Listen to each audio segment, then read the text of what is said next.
புனித மத்தேயு எழுதிய நற்செய்தியிலிருந்து வாசகம். ஆண்டவரே, மாட்சி உமக்கே. 20ஆம் அதிகாரம் 18 முதல் 23 வரை உள்ள இறைவசனங்கள்.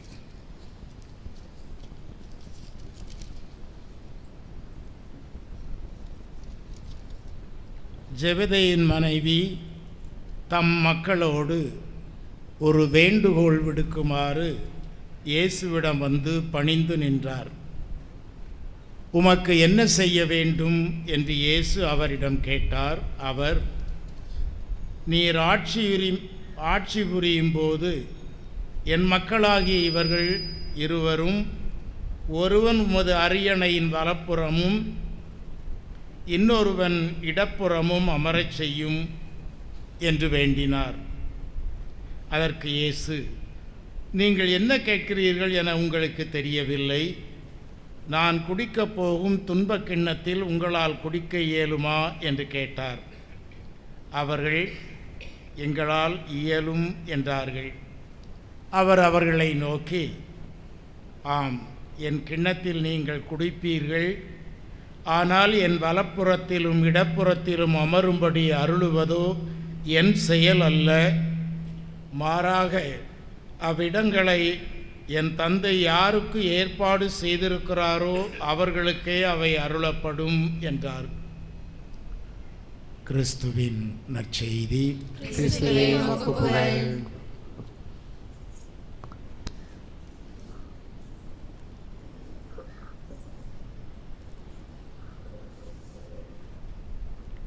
புனித யாகப்பரின் அரவணைப்பில் வாழுகின்ற அருமை மக்களே, இந்த வாசகத்தை பல முறை நாம் வாசிக்க கேட்டிருப்போம். பலவிதமான கருத்துக்கள் சொல்லப்பட்டிருக்கும். ஒருவேளை திரும்ப திரும்ப கூட அந்த செய்திகள் உங்கள் காதுகளில் ஒலித்திருக்கலாம். நான் சொல்லுவது கூட பல முறை நீங்கள் கேட்டதாக இருக்கலாம். ஆனால் இந்த நிகழ்வு வழியாக இறைவன் நமக்கு மீண்டும் நினைவுறுத்துகின்றார் என்பதை மனதில் கொண்டு இந்த வாசகத்தை நாம் ஆழ்ந்து சிந்திப்போம். புனிதருடைய வாழ்க்கையை தியானிப்போம்.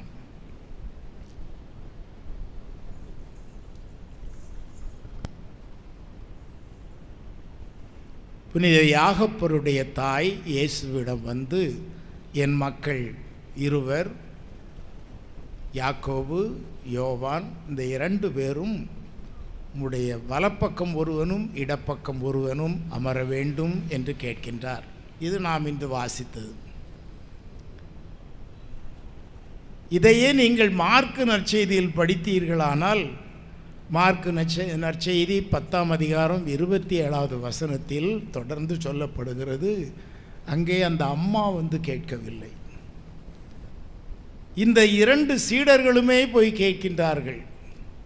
நாங்கள் இருவரும் உம்முடைய வலப்பக்கம் ஒருவரும் இடப்பக்கம் ஒருவரும் அமர அருளும் என்று கேட்கின்றார்கள்.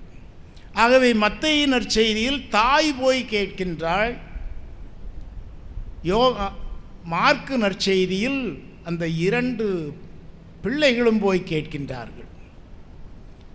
2 நற்செய்தியிலும் இந்த நிகழ்வு எப்பொழுது சொல்லப்படுகின்றது என்றால், அதற்கு முன்னதாக இயேசு தன்னுடைய பாடுகளை பற்றி சொல்லுகின்றார். 3வது முறையாக மானிட மகன் சிலுவையில் அறையுண்டு மரிப்பார்.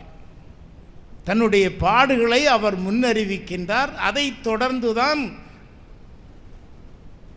அந்த சீடர்களும் அல்லது தாயும் இயேசுவிடம் கேட்கின்றார்கள், என்னுடைய பிள்ளைகள் 2 பேரும் ஒருவன் உமது வலப்புறமும் இடப்புறமும் அமர வேண்டும்.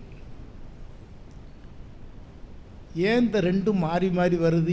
எதற்கு இந்த குளறுபடி என்று நாம் நினைக்கலாம். அது குளறுபடி அல்ல. அதில் வருகின்ற செய்தியை நாம் ஆழமாக ஏற்றுக்கொள்வோம். பிள்ளைகளுடைய நல்வாழ்வு சிறப்பாக அமைவதற்கு பிள்ளைகளும் முயற்சி செய்ய வேண்டும், பெற்றோரும் முயற்சி செய்ய வேண்டும்.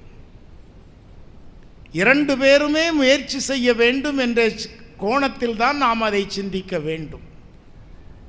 அது முரண்பாடாக இருக்கின்றதே என்று நாம் எண்ணக்கூடாது. அதற்கு மாறாக அந்த உயர்ந்த இடத்தில் அருகாமையில் இயேசுவோடு இருப்பதற்கு, நம்முடைய பிள்ளைகள் அமர்ந்து நல்ல ஒரு வாழ்க்கையை பெறுவதற்கு பிள்ளைகளும் ஆசைப்பட வேண்டும், பெற்றோரும் ஆசைப்பட வேண்டும் என்ற செய்தியைத்தான் 2 நற்செய்தியாளர்களும் நமக்கு உணர்த்துகின்றார்கள்.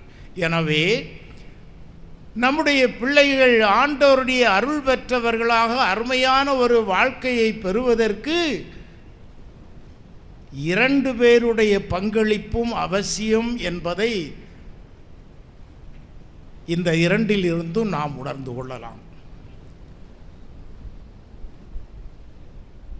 கேட்கின்ற ஆட்கள் வேறு, ஆனால் எடுத்து வைக்கின்ற விண்ணப்பம் ஒன்றுதான். தாயும் அதைத்தான் கேட்கிறார். என்னுடைய பிள்ளைகள் 2 பேரும், ஒருவன் உடைய வலப்பக்கம் இருக்க வேண்டும், ஒருவன் உம்முடைய இடது பக்கம் இருக்க வேண்டும். 2 மகன்களும் போயும் ஆண்டவர் இயேசுவிடம் அதைத்தான் கேட்கின்றார்கள்.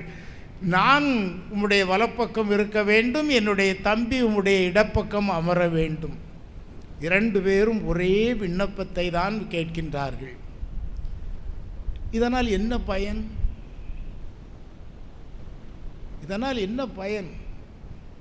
வலப்பக்கம் இருக்கிறதுக்கும் இடப்பக்கம் இருக்கிறதுக்கும் நான் என் பிள்ளைகள் இருக்கணும் அப்படின்னா என்ன? எதை எதிர்பார்க்கின்றார்கள்? அவர்கள் எதிர்பார்ப்பது என்ன? ஊரில் ஒரு நாட்டில் பெரிய மனிதர்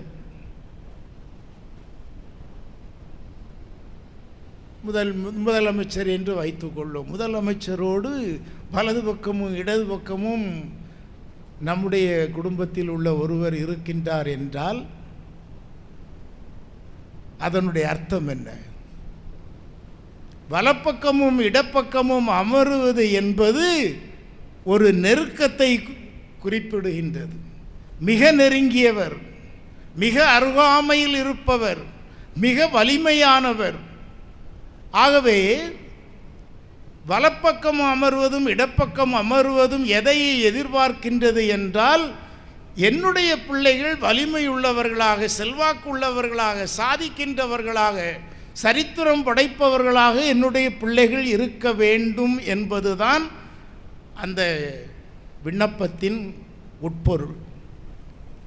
ஆகவே அந்த தாய் எதிர்பார்த்தது போல, அந்த பிள்ளைகள் எதிர்பார்த்தது போல வலப்பக்கமும் இடப்பக்கமும் அமர வேண்டும் என்றால் சாதனை படைப்பவர்களாக, சரித்திரம் படைப்பவர்களாக, வலிமையுள்ளவர்களாக, செல்வாக்குள்ளவர்களாக என்னுடைய பிள்ளைகள் இருக்க வேண்டும். உமது வலப்பக்கம் இருந்தால் எனக்கு செல்வாக்கு கிடைக்கும், உம்முடைய இடப்பக்கம் இருந்தால் எனக்கு பெருமை இருக்கும், உம்முடைய அருகில் இருந்தால் என்னுடைய வாழ்வு சாதனைகளை படைக்கின்ற ஒரு வாழ்வாக அமையும் என்பதை இந்த 2 பேரும், பெற்றோரும் பிள்ளையும் உணர்ந்துதான் இந்த விண்ணப்பத்தை வைக்கின்றார்கள்.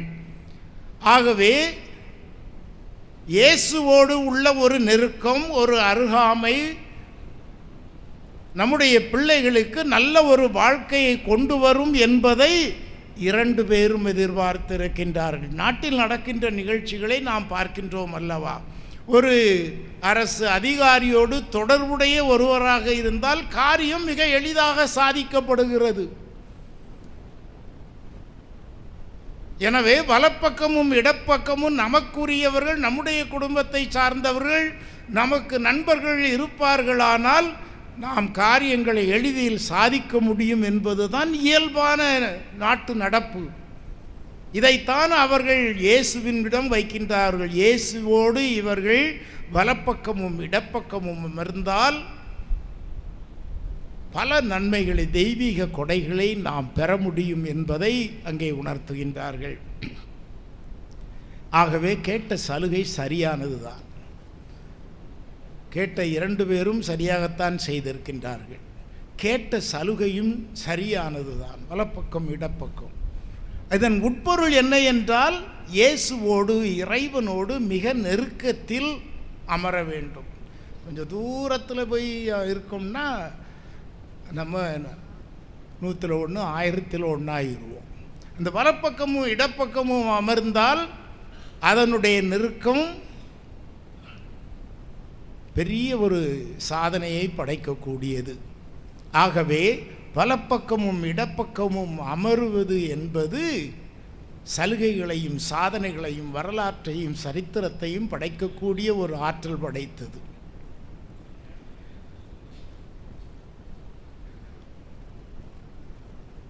ஆனால் இயேசு அங்கே சொல்லுவது, நான் பருகப் போகும் கிண்ணத்தில் உங்களால் பருக முடியுமா? பொதுவாக அந்த நம்முடைய பைபிளை எடுத்து படித்தால் கிண்ணம் என்பது இயேசுவின் இரத்தத்தை குறிப்பது. நான் குடிக்கப் போகும் கிண்ணத்தில் பருக முடியுமா? அதன் உட்பொருள் என்ன என்றால், வலப்பக்கமும் இடப்பக்கமும் என்னோடு மிக நெருங்கி தொடர்புடையவர்களாக இருக்க வேண்டுமென்றால் நீங்கள் நான் பருகப் போகின்ற கிண்ணத்தில் உங்களால் பருக முடியுமா? இந்த இரத்தத்தில் நீங்கள் பங்கெடுக்க முடியுமா? இரத்தம் சிந்தும் அளவுக்கு உங்களால் சான்று பகர முடியுமா? சாட்சியம் பகர முடியுமா? என்னுடைய அருகாமையில் இருப்பது என்பது சாவுக்கு சமமானது என்பதை அவர் சொல்லுகின்றார். எனவேதான் இன்றைய வாசகத்தின் முன்னால் நாம் சற்று முன்னால் சென்று வாசித்தால் இயேசு தன்னுடைய பாடுகளை பற்றி குறிப்பிடுகின்றார். தன்னுடைய பாடுகள் நெருங்கி வருவதை குறிப்பிடுகின்றார். அவருடைய கிண்ணம், அவருடைய பாடுகளும் மரணமும் நெருங்கி வருகின்றது, அதில் உங்களால் பங்கெடுக்க முடியுமா என்பதை கேட்டுக்கொள்ளுகின்றார். இயேசுவோடு உள்ள நெருக்கம் எப்படிப்பட்டது என்றால், அது இரத்தத்தால் உருவாகியது. நாம் நம்மை தியாகம் செய்வதால் உருவாகுவது. இது விலை கொடுத்து வாங்குவது அல்ல. அதற்கு மாறாக நம்முடைய இரத்தத்தை தியாகம் செய்வதால் தான் இந்த ஒரு நெருக்கம் இயேசுவோடு நமக்கு ஏற்படும். ஆகவே இந்த நெருக்கம் மிக முக்கியம். அதுதான் சாதனைகளை படைக்கக்கூடியது. கடவுளோடு நமக்குள்ள தொடர்பு, உறவு மிக நெருக்கமாக இருந்தால் ஆண்டவருடைய அருட்கொடை நமக்கு அபரிமிதமாக கிடைக்கும். இந்த நெருக்கம் துன்பத்தாலும் வேதனையாலும் கட்டி அமைக்கப்படுகின்றது என்பதையும் இயேசு உணர்த்துகின்றார். பல சமயங்களில் இந்த ஒரு நெருக்கம் எப்படி உருவாகின்றது? வலப்பக்கமும் இடப்பக்கமும் அமருவது, அதை நாம் எப்படி செய்யலாம் என்றால், கிண்ணத்தில் பருக வேண்டும். இயேசுவின் பாடுகளில், துன்பத்தில், நம்முடைய வாழ்க்கையில் நாம் அனுபவிக்கின்ற ஒவ்வொரு பாடுகளையும், துன்பத்தையும், கஷ்டத்தையும், வேதனைகளையும், விரக்தியையும் இறைவனுடைய ஒரு தூண்டுதலாக, வழிகாட்டுதலாக ஏற்றுக்கொண்டு அவரோடு நம்மை நெருக்கத்தில் வைத்து கொள்ள முயல்வதுதான். ஆகவே கடவுளோடு நமக்குள்ள நெருக்கம் எப்படி உருவாகின்றது என்றால், நம்முடைய வேதனையிலும், துன்பத்திலும், இரத்தத்திலும் தான் உருவாகிறது. நாம் சிந்துகின்ற கண்ணீரிலும், நாம் சிந்துகின்ற செந்நீரிலும் தான் ஆண்டவரோடு உள்ள நெருக்கம் உருவாகின்றது. வலப்பக்கமும் இடப்பக்கமும் அமர நமக்கு வாய்ப்பை கொடுப்பது நாம் சிந்துகின்ற கண்ணீர், நாம் சிந்துகின்ற இரத்தம், நாம் சிந்துகின்ற வியர்வை, இவைதான் உருவாக்குகின்றது. சும்மா போய் உட்கார்ந்துட முடியாது. வெற்றிடம் ஒரு நெருக்கத்தை கொடுக்காது. ஒரு பிளாஸ்டிக் பாட்டில் எடுத்துக்கிடுங்க, அதுக்கு உள்ளேருந்து காற்று அவளையும் உறிஞ்சிட்டா என்ன செய்யும்? காற்றை உறிஞ்சிட்டா பிளாஸ்டிக் பாட்டில் என்ன ஆகும்? நெளிஞ்சு போகும். அதனால் அதற்குள் இருக்க வேண்டியது இருக்க வேண்டும். அது வெற்றிடமாக இருந்தால் அந்த பிளாஸ்டிக் பாட்டில் நெளிஞ்சு போகும். அதே போலத்தான் கடவுளோடு உள்ள நெருக்கம் நம்மில் தியாகத்தால், வியர்வையால், செந்நீரால், உழைப்பால், உருவாக்கப்பட வேண்டும். சும்மா வெறும் பாட்டில் வைத்துக்கொண்டு நாம் அந்த நெருக்கத்தை ஏற்படுத்த முடியாது. அதே போல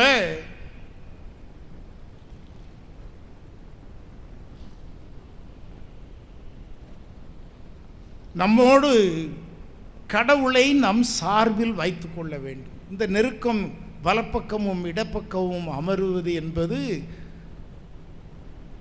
ஒரு விதத்தில் அவருடைய வலப்பக்கமும் இடப்பக்கமும், இன்னொரு விதத்தில் நாமே போய் வலப்பக்கமும் இடப்பக்கமும் அமர்ந்து கொள்ளலாம். நாம் அந்த முயற்சியில் ஈடுபட வேண்டும். நம்முடைய பங்களிப்பு கடவுளை நம் சார்பில் வைத்து கொள்ள வேண்டும், நம்மோடு வைத்து கொள்ள வேண்டும். நாம் எங்கிருந்தாலும் சரி அவரை சுற்றி அவருடைய அருகாமையில் நம்மை வைத்து கொள்ள வேண்டும். அவ்வாறு கடவுளை நம் சார்பில் நம்மோடு வைத்து கொண்டால் வாழ்வின் எந்த சுமையையும் நம்மால் சுமக்க முடியும். வாழ்வின் எந்த போராட்டத்தையும் நாம் வெற்றி கொள்ள முடியும். பவுலடியார் அருமையான ஒரு சான்று. இந்த மனிதர் கடவுளை தன்னுடைய சார்பில் வைத்து கொண்டார். எனவேதான் பவுலடியார் சொல்லுகின்றார், கடவுள் என் சார்பில் இருக்கும் பொழுது நான் யாருக்கு பயப்பட வேண்டும்? எதை கண்டு நான் அஞ்ச வேண்டும்? இறைவன் என்னோடு என் சார்பில் எனக்காக இருக்கும் பொழுது நான் யாரை கண்டும் பயப்பட வேண்டிய அவசியம் இல்லை என்பதை பவுலடியார் தன்னுடைய வெளிப்பாடாக சொல்லுகின்றார். கடவுளை என்னுடைய சார்பில் வைத்து கொண்டால் வாழ்வின் எந்த போராட்டமும் எந்த சுமையும் எந்த கஷ்டமும் என்னை மேற்கொள்ள முடியாது. பசியோ பட்டினியோ என்னால் வாழ முடியும். வயிறார உண்ணவும் எனக்கு தெரியும், பட்டினி கிடக்கவும் எனக்கு தெரியும். ஆகவே இந்த ஒரு நிலையை அவர் எவ்வாறு உருவாக்கி கொள்கின்றார் என்றால் கடவுளை தன்னுடைய சார்பில் வைத்து கொள்ளுகின்றார். அவர் என்னை கூட்டு, நீ என் வலப்பக்கம் இரு, நீ என் இடப்பக்கம் இரு என்று யாரையும் கூப்பிட்டு அழைத்து சொல்ல வேண்டிய அவசியம் இல்லை. நாம் கடவுளை நம்முடைய சார்பில் வைத்து கொள்ள முடியும். இதுதான் பவுலடியாருடைய வெளிப்பாடு.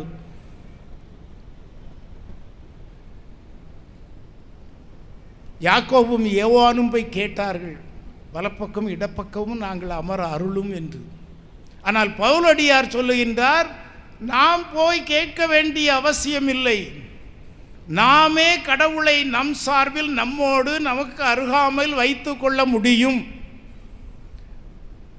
எனக்கு உறுதியூட்டும் இறைவனால் என்னால் எல்லாம் செய்ய முடியும் என்று அவர் சவாலிட்டு சொல்லுகின்றார் என்றால் கடவுளை தன்னோடு அவர் வைத்து கொண்டார். மிக நெருக்கத்தில் கடவுளோடு இருந்தார், கடவுளுக்கு மிக அருகாமையில் இருந்தார். ஆகவேதான் வாழ்வின் எல்லா கஷ்டங்களையும் அவரால் தாங்கிக் கொள்ள முடிந்தது.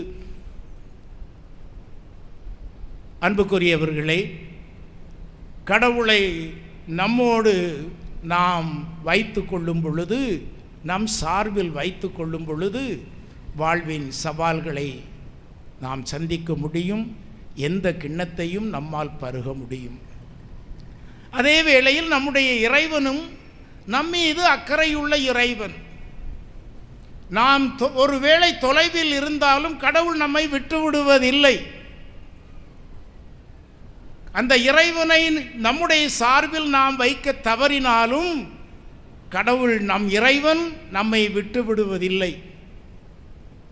பைபிளில் பல மேற்கோள்கள் நாம் கொடுக்கலாம். ஒவ்வொரு மனிதரும் படுகின்ற துன்பமும் துயரமும் என்னுடைய காதில் ஒலித்து கொண்டு இருக்கின்றது என்று சொல்லுகின்றார். இஸ்ராயேல் மக்கள் படுகின்ற துன்பம் என்னுடைய இதயத்தை தொடுகின்றது என்கின்றார். ஆகவே கடவுளை நம் சார்பில் நாம் வைத்து கொண்டால் நிறைவோடு இருப்போம். வாழ்வின் போராட்டங்களை சவால்களை சந்திக்க முடியும். அவருடைய வலப்பக்கமும் இடப்பக்கமும் அமர்ந்தால் ஆண்டவருடைய வலிமையை நாம் பெற முடியும். உண்மைதான். அதே வேளையில் கடவுள் நம்மை கைவிடுபவர் அல்ல. நாம் தொலைவில் இருந்தாலும், ஒருவேளை நம்முடைய வாழ்க்கையில் நாம் பலவீனங்களால் குறைகளால் நாம் தொலைவில் இருந்தாலும் நம் இறைவன் நம்மை கைவிடுபவர் அல்ல. தாய் தன்னுடைய குழந்தையை மறப்பாளோ? பால் குடிக்கும் குழந்தையை தாய் மறந்து விடுவாளோ? அவள் மறந்தாலும் நான் உன்னை மறவேன். இது நம் இறைவனுடைய செயல்பாடு. நம் இறைவன் நம்மை தேடுகின்ற ஒரு தெய்வம். நம்மை எப்பொழுதும் அரவணைத்து காத்து நல்ல ஒரு வாழ்க்கை தருவதற்காக அந்த இறைவன் நம்மை தேடிக்கொண்டிருக்கின்றார்.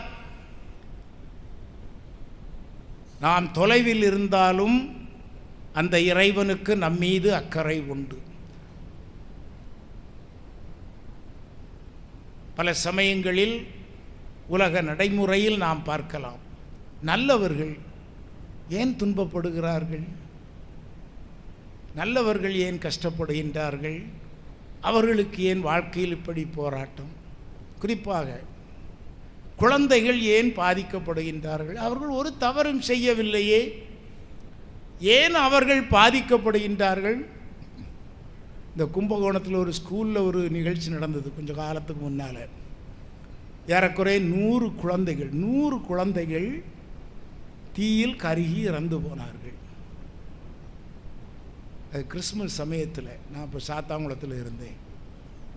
அப்போ ஒரு ஆள் வந்து கேட்டார், இந்த குழந்தைகள் எதுக்கு ஃபாதர் இறந்த போது, குழந்தைகளுக்கு எதுக்கு இப்படி ஒரு நிகழ்ச்சி நடைபெறுகிறது, நல்லவர்கள் குழந்தைகள் மாசற்றவர்கள் அந்த குழந்தைகள் ஏன் பாதிக்கப்படுகின்றார்கள், கடவுள் இவர்களை ஏன் பாதுகாக்கவில்லை என்ற கேள்வியை எழுப்பினார்கள். என்ன பதில் சொல்வது? நான் பதில் சொன்னேன், இந்த மாதிரி குழந்தைகள் நல்லவர்கள் தங்கள் உயிரை தியாகம் செய்கின்ற காரணத்தினால்தான் இன்று உலகம் வாழ்ந்து கொண்டிருக்கின்றது. ஒரு சில நல்லவர்கள் செய்கின்ற தியாகத்தால் தான் கடவுள் தன்னுடைய அன்பையும் இரக்கத்தையும் உலகின் மீது நிறைவாக பொழிந்து கொண்டிருக்கின்றார். ஆகவேதான் குழந்தைகள் தங்களுடைய வாழ்வை தியாகம் செய்யும் பொழுது கடவுள் தன்னுடைய இரக்கத்தை பாவிகள் மீது நிறைவாக பொழிகின்றார். இயேசு வாழ வேண்டும் என்பதற்காகத்தான் ஏரோது நிறைய ஆண் குழந்தைகளை கொன்றான். ஏன் அந்த ஆண் குழந்தைகள் எல்லாம் சாக வேண்டும்? இயேசு என்ற ஒருவர், அவர் பாதுகாக்கப்பட வேண்டும். பலரை அதற்காக நாம் இழக்க வேண்டிய ஒரு சூழ்நிலையில் தள்ளப்படுகிறோம். ஆகவே நம்முடைய வாழ்க்கையில் எதிர்மாறான நிகழ்ச்சிகள் நடைபெறும் பொழுதும், கடவுளை விட்டு நாம் தூரத்தில் செல்லும் பொழுதும், அவருடைய அருகாமையிலிருந்து நம்மை பிரித்து கொள்ளும் பொழுதும் கடவுள் வேறு விதமாக தன்னுடைய திட்டங்களை நிறைவேற்றுகின்றார். அதுதான் அவருடைய பெரும் இரக்கம். இறைவன் எல்லா மக்களையும் தன்னுடைய அருகாமையில் வைத்துக் கொள்ள விரும்புகிறார். சிலர் விரும்பி அவருடைய அருகில் அமரலாம், வேறு சிலர் அவரை தன்னுடைய சார்பில் வைத்துக் கொள்ளலாம். ஆனால் இறைவன், இவன் என் பக்கத்தில் இருக்கிறான், இவனுக்கு நிறைய கொடுப்போம், இவனுடைய அருகில் நான் இருக்கிறேன், அவனுக்கு நிறைய கொடுப்போம், அப்படி பார்ப்பவர் அல்ல. எல்லோரையும் அந்த இறைவன் தன்னுடைய சாயலாக படைத்ததன் காரணமாக எல்லோருக்கும் தன்னுடைய அருளை நிறைவாக கொடுத்து கொண்டே இருக்கின்றார். ஒரு கதை ஒன்று அழகாக சொல்லுகின்றார்கள். ஒரு நாத்திகன், அவன் நாத்திகன், கடவுளை நம்பாதவன், கடவுளிடம் போய் சொல்லுகிறான், ஒரு நாள் நான் கடவுளாக இருப்பதற்கு எனக்கு அனுமதி கொடும் என்று கேட்கின்றான். உம்முடைய வேலையை நான் செய்கிறேன், ஒரு நாள் மட்டும். கோயிலில் போய் அவன் கேட்குறான், இன்றைக்கு கோயிலில் உம்முடைய வேலையை நான் செய்கிறேன், நீர் இன்றைக்கு ரெஸ்ட், டே ஆஃப். உன்னை கடவுள் சொல்கிறார், ஓகே இன்றைக்கு என்னுடைய வேலையை நீ செய், நான் ரெஸ்ட் எடுத்துக்கிடுறேன். ஆனால் ஒரு நிபந்தனை, எந்த ரியாக்ஷனும் காட்டக்கூடாது, சிரிக்கக்கூடாது, பேசக்கூடாது, எதுவும் பேசக்கூடாது, சிரிக்கக்கூடாது, அமைதியாக இருக்கணும். நம்ம கோயிலில் இப்போ பார்த்தீங்கன்னா கடவுள் எப்படி இருப்பார், ஒரு ரியாக்ஷன் இருக்காது. அப்படிதானா? அப்படிதானா? கடவுள் யார்கிட்ட நேரடியாக பேசியிருக்காரா? யார்கிட்ட நம்ம ஊரில் யார்கிட்ட பேசியிருக்காரா? உங்கள் உள்ளத்திலாம் பேசுவார், கடவுள் நேரடியாக பேச மாட்டார், அமைதியாக கேட்டுட்ருப்பார். அதனால் அவன்கிட்ட சொல்லிட்டார் அந்த நாத்திகன்ட்ட, நீ ஒரு வார்த்தை பேசக்கூடாது, ஒரு புன்முறுவல் காட்டக்கூடாது, சிரிக்கக்கூடாது, அசையாமல் கேட்டுக்கிட்டே இரு, நடக்கிறத பார்த்துக்கிட்டே இரு அப்படின்னு சொல்லி, இன்றைக்கு நீ என்னுடைய டியூட்டியை எடுத்துக்க, நான் ரெஸ்ட்டுக்கு போகிறேன். நீ கடவுள் ஒதுங்கிட்டார். ஓகே. ஒரு நாள் காலையில் ஒரு பெரிய பணக்காரன் கோயிலுக்கு வர்றான். கோயிலுக்கு வந்து கடவுளிடம் அவனுடைய தொழில் சிறப்பாக நடந்ததற்கு நன்றி சொல்கிறான், எல்லாம் சொல்கிறான். தன்னுடைய குடும்பத்தை கடவுளை ஆசீர்வதித்ததற்காக, இவ்வளவு ஒரு செல்வாக்கோடு பெரிய பணத்தோடு நல்ல ஒரு வாழ்க்கையை தந்ததற்காக கடவுளுக்கு நன்றி சொல்லுகிறான். பர்ஸை திறந்து நிறையா பணம் காணிக்கையும் போட்டான். காணிக்கை போட்டுட்டு அவன் போகிறான். அவன் போய் கொஞ்ச நேரத்தில் ஒரு ஏழை, ஒரு வேளை உணவுக்கு வழி இல்லாதவன், அவனுடைய மனைவி பிள்ளைகள் பட்டினியால் கிடக்கின்றார்கள், வாழ்வின் விளிம்பில் ஓரத்தில் இருக்கின்ற ஒரு ஏழை, அவனும் கோயிலுக்கு வர்றான். அவன் கோயிலுக்கு வந்து தன்னுடைய கதையை சொல்லி, ஆண்டவரே என் வாழ்க்கை இப்படி இருக்குது, இவ்வளவு கஷ்டம், இவ்வளவு துன்பம், என் பிள்ளைகள் பசியால் வாடுகிறார்கள், எனக்கு ஒரு உதவி செய்யும். அவனும் கடவுள்கிட்ட கேட்குறான். அந்த ஏழை எல்லாம் முடிச்சுட்டு அவன் இருந்ததை ஏதோ கொஞ்சம் காணிக்க போட்டு போகிறான். அங்கே ஒரு பர்ஸ் கிடக்குது. அந்த பணக்காரனுடைய பர்ஸு அவன் தவறுதலாக விட்டுட்டு போயிடுறான். உடனே கடவுள் தான் நமக்கு தந்திருக்காரு அப்படின்னு அந்த பர்ஸை எடுத்துக்கிட்டு அவன் போயிடுறான். அந்த டூப்ளிகேட் கடவுள் பார்த்துக்கிட்டே இருக்கார். ரெண்டு பேரும் அந்த அது முடிஞ்சு கொஞ்ச நேரத்தில், கொஞ்சம் இடைவெளிக்கு பிறகு இன்னொரு மனிதன் வருகிறான். அவன் எதற்காக வருகின்றான் என்றால், கடவுளுக்கு நன்றி செலுத்துவதற்கு. எனக்கு வெளிநாட்டில் வேலை கிடச்சிருக்கு, கப்பலில் வேலை, நான் இன்னைக்கு அந்த கப்பலுக்கு போகணும், கப்பல் பயணம் அதில் போகணும், அதனால் எனக்கு பயணம் பாதுகாப்பாக இருக்கணும், எனக்கு நல்ல வாழ்க்கை, இன்னும் சிறப்பான ஒரு வாழ்க்கை தாரணும். அவனும் கோயிலுக்கு வந்து ஆண்டவர்கிட்ட வேண்டிட்டு காணிக்கையும் போட்டுட்டு அவனும் போகிறான். அவன் போய் கொஞ்ச நேரத்தில் போலீஸ் வர்றாங்க. போலீஸ் வந்து கோயிலை கம்ப்ளீட்டாக தேடுறாங்க. கம்ப்ளீட்டாக தேடின உடனே, ஏன்னா அந்த பணக்காரன் போய் கம்ப்ளைண்ட் கொடுத்துருக்குறான் போலீஸில், என்னுடைய பர்ஸை காணையில், கோயிலுக்கு போனேன், தவற விட்டேன், அங்கே இப்படியே போயிட்டு என்னுடைய பர்ஸை கண்டுபிடிச்சி தாங்கன்னு போலீஸில் போய் கம்ப்ளைண்ட் கொடுக்குறான். போலீஸ் வந்து தேடுறாங்க. அப்படி தேடிட்டு வரும்போது இந்த கப்பலுக்கு போகிறவன் கடவுள்கிட்ட ஜெபம் செய்துட்டு வெளியே போகிறான். வெளியே போனோடனே அவனை பிடிச்சிக்கிடுறாங்க. அவனை பிடிச்சி விசாரிக்காங்க. போலீஸ் விசாரணை எப்படி இருக்குன்னு தெரியும். ஆக அவனை பிடிச்சி போலீஸ் விசாரிக்க தொடங்கின உடனே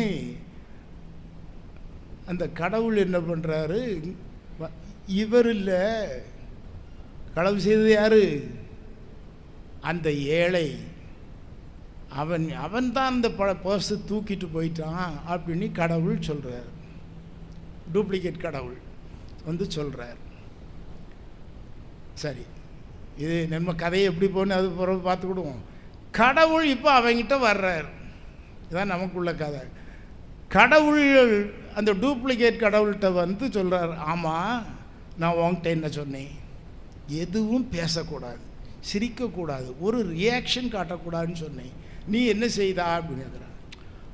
ஒரு அநியாயம் அப்பட்டமாக நடக்கு, பணத்தை தூக்கிட்டு போனவே அந்த ஒருவன் சும்மா வந்தவனை போலீஸ் போட்டு உதைச்சிட்டு இருக்கிறான். அப்போ நான் சொல்லணும் இல்ல, நியாயத்தை தான் நான் சொன்னேன் அப்படின்னு சொல்லி இந்த கடவுள், டூப்ளிகேட் கடவுள் வாதாடுகிறார். அந்த நாத்திகன் வாதாடுகிறார்.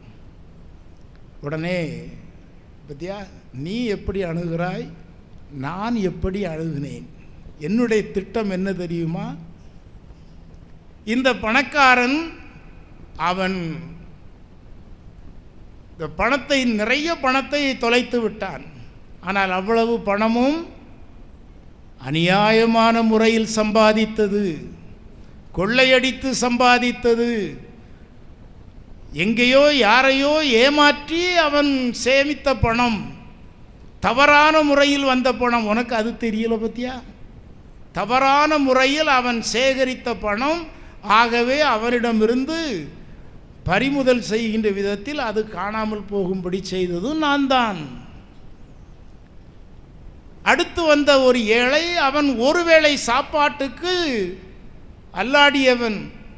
அவனுடைய பிள்ளைகள், இரவு உணவு இன்றி படுக்கைக்கு செல்லுகின்ற குழந்தைகள், குடும்பம் வறுமையிலும் ஏழ்மையிலும் வாடியது. ஆகவே அவன் பசி நீங்க வேண்டும், அடிப்படை தேவைகள் பூர்த்தி செய்யப்பட வேண்டும் என்பதற்காகத்தான் அந்த பணம் அவன் கையில் கிடைக்கும்படி செய்ததும் நான் தான். இந்த கப்பல்காரை வந்தவன், அவன் இப்போ அடிபடுறான் போலீஸுக்கிட்ட. அவனை பிடிச்சி போலீஸில் பிடிச்சி அரெஸ்ட் பண்ணி ஜெயிலில் போட்டுட்டான். அவன் இன்றைக்கி ஆக்சுவலாக கப்பலில் ஏறி இருக்கணும், ஆனால் அவன் கப்பலுக்கு போக முடியவில்லை. ஏனென்றால் இன்று கடுமையான புயல் வீச இருக்கின்றது. இவனுடைய கப்பல் பயணம் கடினமாக இருக்கும். ஒருவேளை இவனுக்கு உயிருக்கு ஆபத்தும் வரலாம் என்று எனக்கு தெரியும். ஆகவே அவனை காப்பாற்றுவதற்காக அவனை சிறையில் அடைத்தேன். அன்பார்ந்தவர்களே, நம் இறைவன் செயல்படுவது இப்படித்தான். எது எது நமக்கு எப்பொழுது தேவையோ அவற்றை அந்தந்த நேரத்தில் வழங்குவதுதான் நம்முடைய இறைவன். ஆகவே நீ வலப்பக்கம் அமர வேண்டுமா இடப்பக்கம் அமர வேண்டுமா என்பது பெரிதல்ல. இறைவன் அனைவருக்கும் சமமாக தன்னுடைய அருளை வழங்குகின்றவர். யார் யாருக்கு எது எது என்னென்ன தேவையோ எப்பொழுது தேவையோ என்பதை கடவுள் தெளிவாக உணர்வார். இந்த நாளில் இந்த நேரத்தில் இந்த மனிதன் உயர்வடைவான் என்றால் அது நிச்சயமாக நிறைவேறும். ஆகவே இது நிறைவேற வேண்டுமென்றால் நாம் செய்ய வேண்டியது என்ன? கடவுளை நம்முடைய சார்பில் எப்பொழுதும் வைத்து கொள்ள வேண்டும். அவர் எப்பொழுது செயல்படுவார், அவருடைய செயல்பாடு எப்பொழுது நமக்கு எழுச்சியை கொடுக்கும் என்பது நமக்கு தெரியாது. ஏன் என்னை வீழ்த்தினார், ஏன் என்னை உயர்த்தினார், எதற்காக எனக்கு இவ்வளவு கஷ்டங்களை கொடுப்பார் என்கின்ற கேள்விக்கு நம்மிடம் பதில் இல்லை. கடவுள் தன்னுடைய திட்டத்தில் அனைத்தையும் வைத்திருக்கின்றார். எத்தகைய கிண்ணத்தை இந்த மனிதனால் பருக முடியும், எந்த சுமையை இவனால் தாங்கிக் கொள்ள முடியும், எத்தகைய பாரத்தை இவனால் ஏற்றுக்கொள்ள முடியும் என்பது அவருக்கு தெரியும். தாங்க முடியாத சுமையை உங்கள் மேல் நான் சுமத்த மாட்டேன் என்கிறார். ஆகவே கடவுளை நம் சார்பில் வைத்து கொள்வது என்பது இரத்தத்தை பருகுவதற்கு சமமானது. அதற்கு நமக்கு வலிமையும் ஆற்றலையும் தருவது அந்த இறை வல்லமை. கடவுளை நம் சார்பிலும் நாம் வைத்து கொள்ள முடியும், அவருக்கு அருகாமையிலும் அமர முடியும். துன்பம் என்ற கிண்ணத்தை நாம் பருகும் பொழுதுதான். புனித யாகப்பர் நம்முடைய பாதுகாவலர் அதை சரியாக செய்தார். துன்ப கிண்ணத்தை பருவாயா என்று கேட்ட பொழுது ஆம் சம்மதம் கொடுத்தார். அந்த சம்மதத்தை அவர் வாழ்வாக்கினார். எனவேதான் இயேசுவுக்காக சாட்சியாக இரத்தம் சிந்திய முதல் வேத சாட்சி, மறை சாட்சி நம்முடைய புனிதர் யாகப்பர்.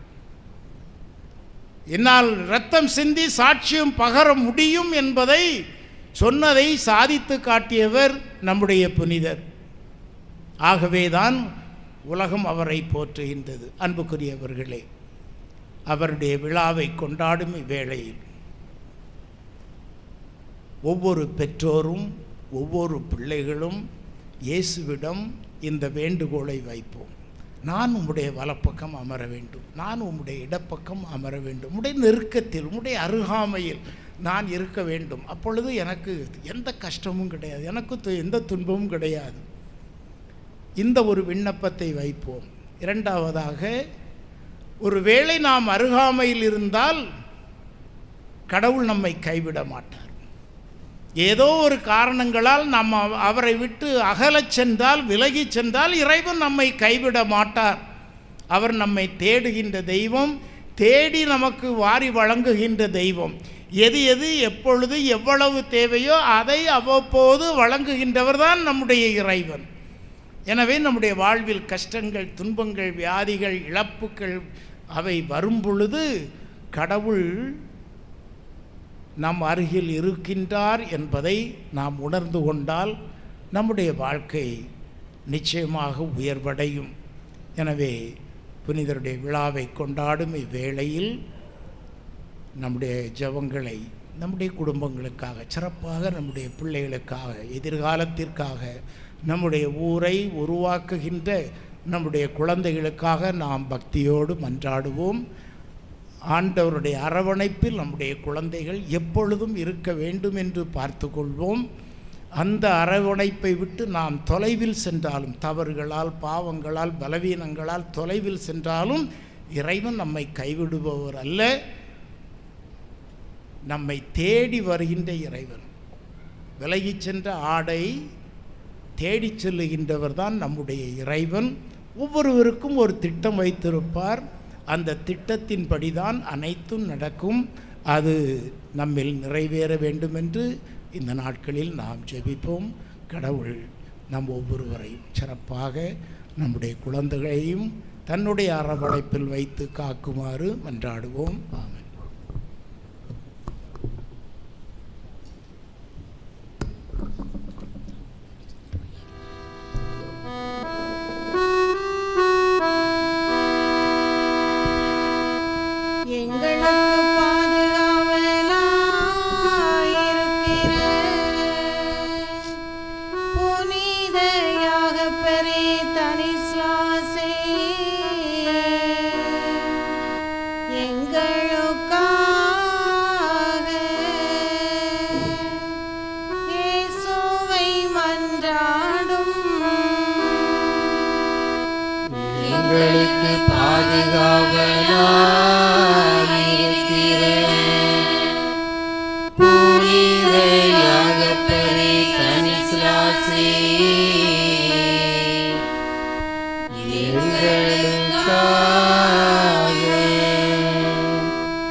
பாதுகாவலும் துணையுமாயிருக்கிற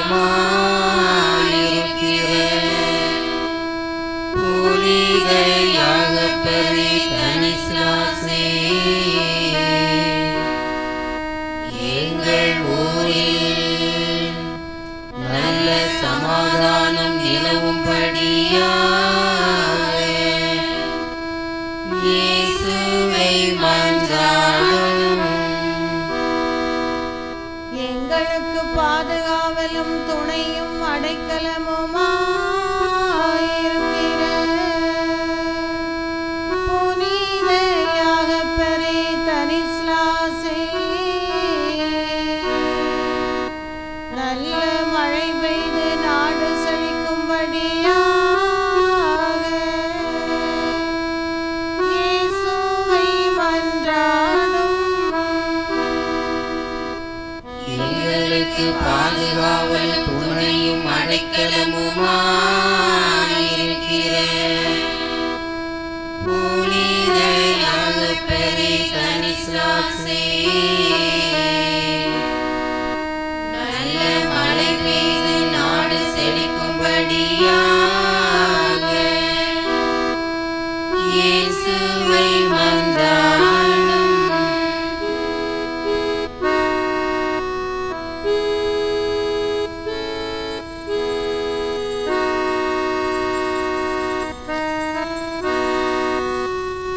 உம்மை பணிந்து ஆராதிப்போம்.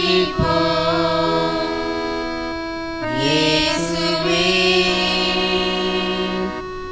ஆண்டவர், உயிர்த்த மகிமையின் ஆண்டவர், எல்லா மனிதருடன் வான்படைகளுடன் உம்மை பணிந்து ஆராதிப்போம். இயேசுவே ஆண்டவர், உயிர்த்த மகிமையின் ஆண்டவர், எல்லா மனிதருடன் வான்படைகளுடன் உம்மை பணிந்து ஆராதிப்போம்.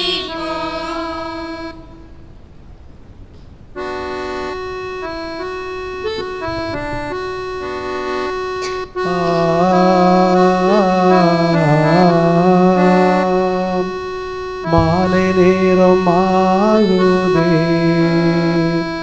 பொழுதும் சாய்ந்து போதே, இருளும் சூழ்ந்து கொண்டதே, இதையும் சூழ்ந்து போகுதே.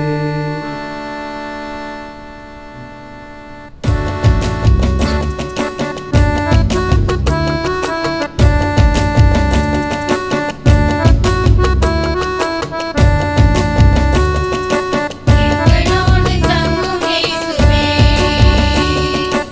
எங்களோடு தங்கும் இயேசுவே, மாலை நேரமாகுதே, பொழுதும் சாய்ந்து போகுதே, இருளும் சூழ்ந்து கொண்டதே, இதயம் சோர்ந்து போகுதே. எங்களோடு தங்கும் இயேசுவே, எங்களோடு தங்கும் இயேசுவே, எங்களோடு தங்கும் இயேசுவே.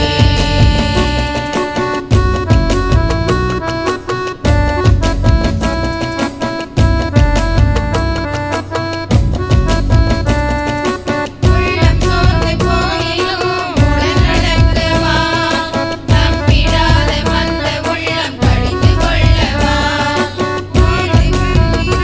யாவும் எடுத்துரைக்கவா, குழப்பம் தீர்த்து தெளிவு கொள்ள அறிவுறுத்தவா, நீந்து போயினும் உடன் நடக்கவா, தப்பிடாத வந்த உள்ளம் கடிந்து கொள்ளவா, மோசே துவங்கி நடந்த யாவும் எடுத்துரைக்கவா, குழப்பம் தீர்த்து தெளிவு கொள்ள அறிவுறுத்தவா.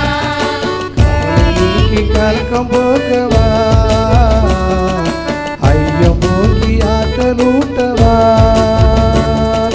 கவலை நீக்கி கலக்கம் போக்கவா.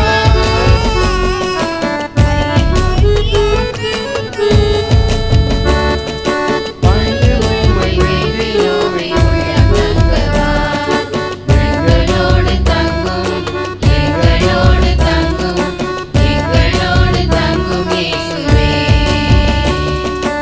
எங்களோடு தங்கும் இயேசுவே.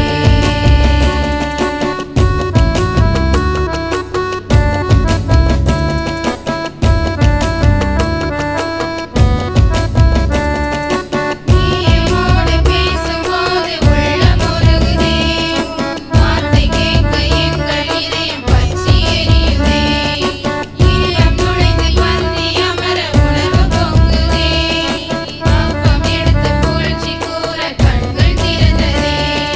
நீர் எம்மோடு பேசும்போது உள்ளம் உருகுதே, வார்த்தை கேட்க எங்கள் இதயம் பற்றி எரியுதே. எங்கள் இல்லம் வந்து தங்குமே, இன்னல் நீங்கி இன்பம் பொங்குதே, எங்கள் இல்லம் வந்து தங்குமே, இன்னல் நீங்கி இன்பம் பொங்குதே. பணிந்து உம்மை வேண்டினோமே, இல்லம் தங்கவா, எங்களோடு தங்கும், எங்களோடு தங்கும், எங்களோடு தங்கும் இயேசுவே,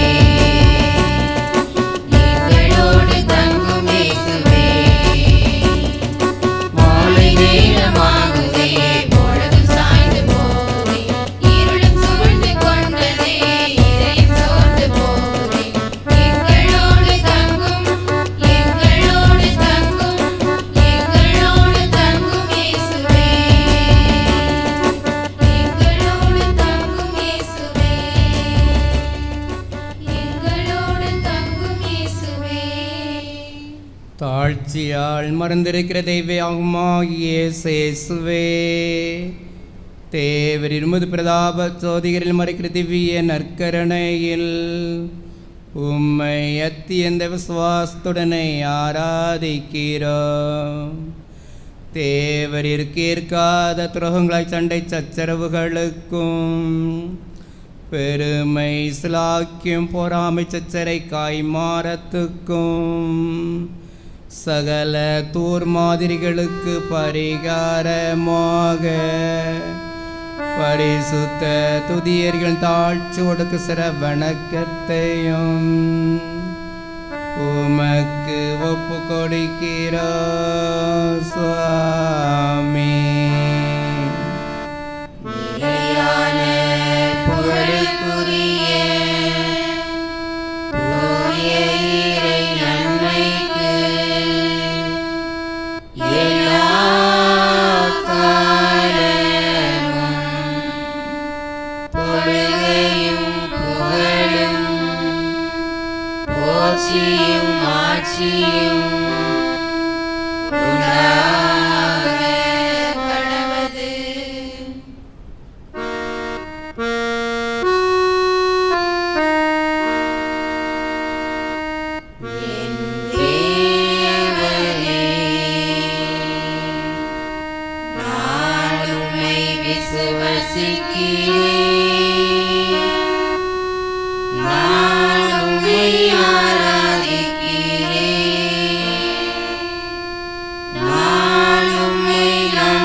இறைவா, இந்த வியப்புக்குரிய திரு அருட்சாதனத்திலே உம்முடைய திருப்பாடுகளின் நினைவை எங்களுக்கு விட்டு சென்றீர். உமது திருவுடல் திரு இரத்தமாகிய இவற்றின் மறைபொருளை வணங்கும் நாங்கள் உமது மீட்பின் பலனை இடைவிடாமல் அனுபவிக்க அருள் புரியும். என்றென்றும் வாழ்ந்து ஆட்சி செய்கின்றவரே உம்மை மன்றாடுகிறோம்.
இறையேசுவில் அன்புக்குரியவர்களே, திருவிழாவின் 8ஆம் நாளாகிய இன்று நாம் அனைவரும் இறை வார்த்தையை கேட்டு இறை ஆசிரை பெற்று மகிழ்ச்சியான மனதோடு நாம் இறை சன்னிதானத்தில் அமர்ந்திருக்கின்றோம். இந்த நாள் சிறப்பாக அமைந்ததற்கு இறைவனுக்கு நன்றி செலுத்தி கொண்டிருக்கிறோம். இந்த நல்ல நேரத்தில் நம்முடைய ஊருக்கு வருகை தந்து இந்த திருவிழா காலங்களில் தொடர்ந்து வருகை தந்து இன்று இந்த நற்கருணை ஆசிர் பெற்று தந்து அதே நேரத்தில் நல்லதொரு இறை சிந்தனையை நம்முடைய புனிதரை மையப்படுத்தி அருமையான விதத்தில் எடுத்துரைத்த நம்முடைய மண்ணின் மைந்தர் பாசமிகு தந்தை ஜோசப் லியோன் அவர்களுக்கு என்னுடைய சார்பாகவும் உங்களுடைய சார்பாகவும் என்னுடைய நன்றியை நான் தெரிவித்துக் கொள்கின்றேன். அன்பார்ந்தோரை, திருவிழாவின் நிறைவை நோக்கி நாம் நகர்ந்து கொண்டிருக்கின்றோம். இந்த நல்ல நேரத்தில் அருமையான ஒரு சிந்தனை நமக்கு கொடுக்கப்பட்டிருக்கின்றது. நாம் இயேசுவின் சார்பாக இருக்க வேண்டும். இருக்கிறோமா? நாம் ஒருவேளை இருக்க தவறினால் அவர் ஒருபோதும் நம்மை கைவிட மாட்டார். அவர் நம் சார்பாக இருந்து நம்மை எப்பொழுதும் அரவணைத்து பாதுகாத்து வழிநடத்துவார் என்பதை பற்றி நமக்கு சொல்லி தந்திருக்கின்றார்கள். இதைத்தான் நம்முடைய புனிதரும் செய்தார். எனவேதான் இயேசு குடித்த அந்த துன்ப கிண்ணத்தில் அவரும் பருகினார். திருத்தூதர்களில் முதல் வேத சாட்சியாக இரத்தத்தை சிந்தினார். இயேசு குடித்த அதே துன்பத்தை, அதே இரத்தத்தை அவரும் குடித்தார், பங்கெடுத்தார். இன்று இறைவனில் மகிமையோடு அமர்ந்திருக்கின்றார். நமக்காக பரிந்து பேசிக் கொண்டிருக்கின்றார். எனவே துன்பத்தை கண்டு நாம் சோர்ந்து போகக்கூடாது, துவண்டு போகக்கூடாது, ஓடிப்போய்விடக்கூடாது. நாம் அதை தாங்கக்கூடிய சக்தியை நமக்கு கொடுத்து நம்மை ஆசிர்வதித்து கொண்டிருக்கின்றார் என்கின்ற சிந்தனையை நாம் உள்வாங்கியிருக்கின்றோம். எனவே பயப்படாமல் தொடர்ந்து நம்முடைய வாழ்வில் அடியெடுத்து வைப்போம். அவர் நம்மை பாதுகாப்பார், அரவணைப்பார். நாளை 9ஆம் திருவிழா காலை திருப்பலியை சிறப்பு செய்பவர்கள் நம்முடைய ஊரிலிருந்து வெளியூரில் வசிக்கின்ற அருமையான மக்கள். எனவே வெளியூரிலிருந்து யாராவது வந்திருந்தீர்கள் சொன்னால் நீங்கள் அதற்கான ஏற்பாடை செய்து நாளை திருப்பலி சிறப்புற உங்கள் அனைவரையும் நான் அன்போடு கேட்டுக்கொள்கின்றேன். நாளை 9ஆம் திருவிழா மாலை நாம் சப்பரப்பவனி, அதனைத் தொடர்ந்து மாலை ஆராதனை வழிபாட்டில் பங்கெடுக்க இருக்கின்றோம். ஏறக்குறைய 8 மணிக்கு மாலை ஆராதனை வழிபாடு நடைபெறும்.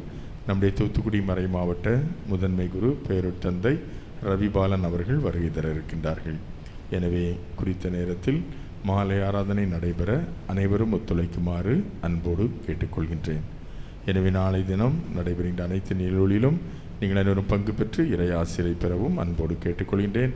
அதே நேரத்தில் திருவிழா வரி ரசீதானது பங்கு அலுவலகத்தில் இருக்கிறது. எனவே உங்களுடைய வரியை பங்கு அலுவலகத்திலோ அல்லது அன்பிய வழிகாட்டிகள் பொறுப்பாளர் வழியாகவோ கொடுக்க உங்கள் அனைவரையும் நான் அன்போடு கேட்டுக்கொள்கின்றேன்.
மகன் தூய ஆவியாரின் பெயராலே